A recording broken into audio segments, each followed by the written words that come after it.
To help shed light on this, to understand what could have possibly happened in Balasore and to see what can be done to make sure that something like this never happens again. Who better to speak to than Mr. Ravinder Gupta, the former Director General Safety of the Indian Railways, who retired just a year ago and therefore has a very clear idea about the present safety systems and what could have possibly gone wrong in this case. Mr. Gupta, thank you so much, sir, for joining us. Now, you were Director General of Railway Safety till just a short while back, so therefore you understand the system. This is a very emotional time for all of us. Everyone's trying to understand what could have possibly gone wrong.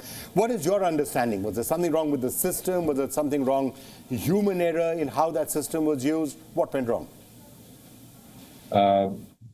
You see, what went wrong? To learn that exactly takes a deep, detailed inquiry. What appears very simplistic explanation, at the back end lies a very detailed sequence of events which make such a thing happen. In a very nutshell and summary, as everybody has heard, what went wrong is that a train was given through signal on one line. The other train was given through signal. Through signal means permission to pass through the station without stopping. So when that happens, a very basic requirement is that a train gets signals, and signaling is not traffic lights. It's not green, yellow, start, wait. It is a language, like a Morse code.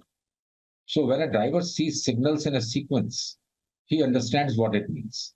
So the message before the drivers, both of them, both the crews, was that the next station is clear, signals are through, next block section is clear. And for this train running at 1:30, he also knew the next station is also clear.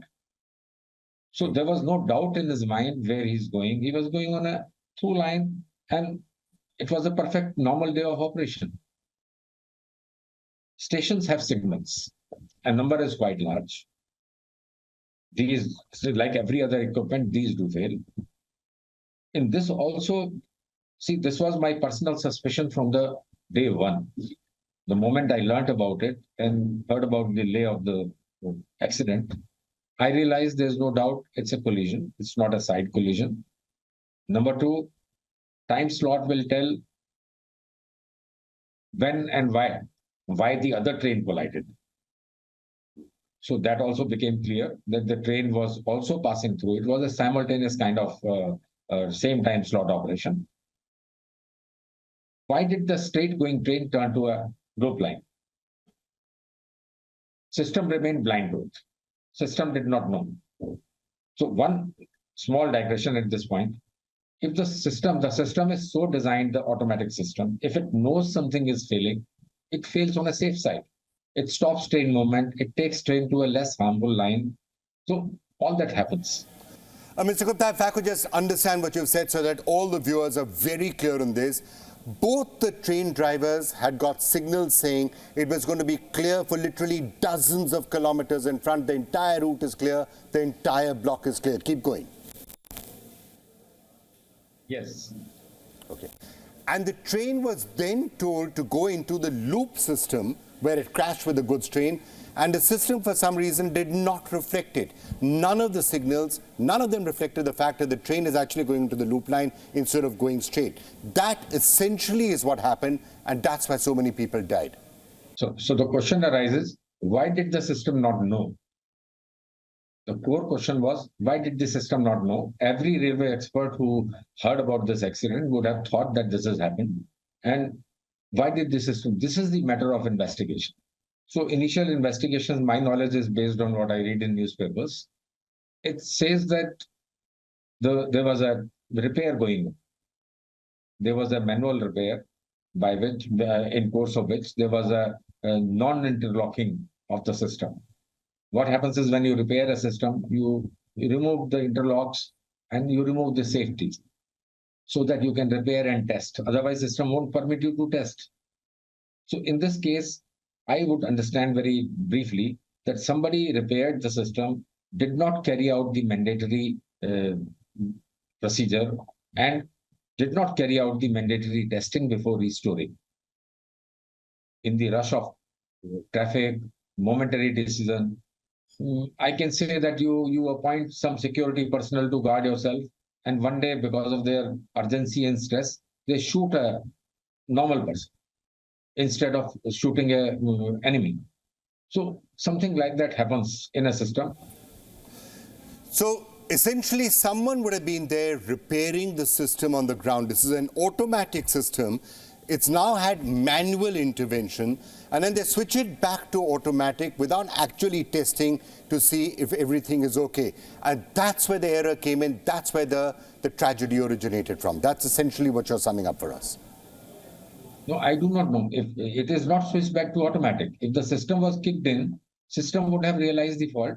System did not realize fault, means it was still blind. So therefore, it appears to me, detailed investigation may say, it does not rule out. I'm not saying that I'm ruling out sabotage or any willing action. There is a lot of inquiry going on. CBI is in the field. So they will find out why and how this person did it is one question. Why did he do it? Was it a benign action of trying to repair and not following procedure and getting caught in that chance? Or is it that there was a willful action? This is a matter of detailed investigation. I won't hazard a conjecture on this issue.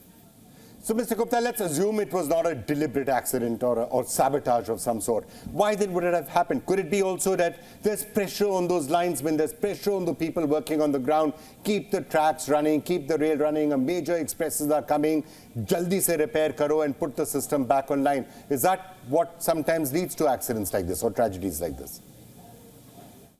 See, Indian Railways is at 24/7. A lot of people say that our system is 24/7. That's all in paper and theory and sometimes in a server. But Indian Railways is at 24/7 on the physical ground. It never stops. It is not waiting and watching for someone. It is working, doing things which make things happen. So it's a working, actionable system. In such a system, there's very little margin for failures and then repairing. Because for see, infrastructure is redundant, but it is not so redundant that you can have tolerate a failure without consequence. Consequence not in terms of accident, in terms of loss of performance, losing a train, waiting, making passengers wait. These keep on happening, and as we know on system, a lot of times when you are traveling by train, somebody tells you, "Oh, system is red, the signal is red, and it is waiting." You wait for some time, and then something happens, and you move on. So everybody curses the train got delayed by half an hour, whereas it should have been in time. But point is that in a 24/7 system, there will be some fault tolerance, there will be some failures which will occur, and there will be systems in place.